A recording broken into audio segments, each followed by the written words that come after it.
Hey guys, and welcome back to this channel. In this video I'll be showing you guys how you can basically view the analytics of your tweet or even other people's tweets. I don't know if you can view theirs, but I think you can view yours. Go to profile. Did I say tweets? I meant posts.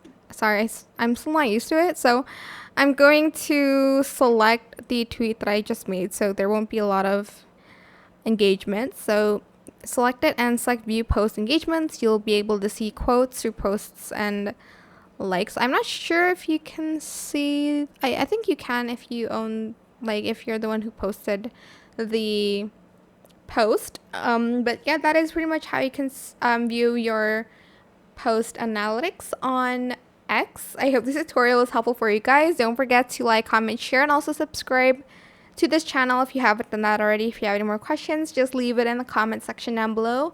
I will try my best to answer them all for you guys. And if you found this video helpful, please click the thanks button as well. That is it. Thank you so much for watching. Bye.